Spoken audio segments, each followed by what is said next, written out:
Hello and welcome to this ANSYS Fluent tutorial video. Here I'm going to show you how we can use the available options for graphical window. There are a few options here that we can use for a better display in our post-processing. So let's get started. First of all, I have two scene created before, scene 1. So I can just right click on the scene 1 and display. So in our graphic window, we have this pass line and the geometry here. So I have another scene with the velocity vector. So I can just click and right click, and then here I can display this one in the new window. So I have these two, velocity vector and pass line, in the two tabs here. So if I right click in one of this graphical window, there are few options, and now it is a tabbed view. So there are two tabs for each graphical window. But there's another interesting option here, SubWindow View. So if I click here, I can display two graphics windows beside each other. So I can just fitting them accordingly based on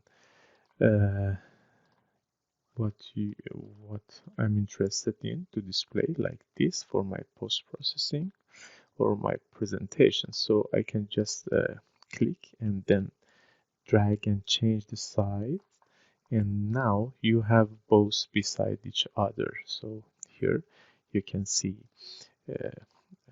both of the graphic beside each other. You can check pass line velocity vector together or something else. There's another option that I can use here, and so the next option is this embedded in. So if I, for example, display this temperature counter in a new window, I have this temperature counter also here. So you can see I can move like this. But if you want to embed it in one of these scene, for example, in the scene 1 here, I can just simply right click and then use this option, embedded in. I can select between scene 1 and scene 2. I'm going to use in the scene 1 in the right window, so I will click it. So it is now display only in this scene 1. You cannot move in another. So you can just simply click on it and change the size, and then you have this graphic window embedded in the another graphic window. And then if you don't need, you can just right click on this one and then close this embedded in. And there are another option here, for example, create new window or use the full screen window.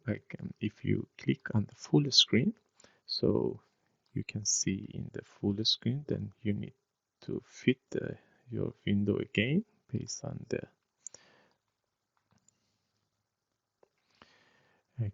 this full screen view. So yeah, that's an interesting part. You can take a screenshot or everything and use in your presentation. I hope this is useful, and thanks for watching.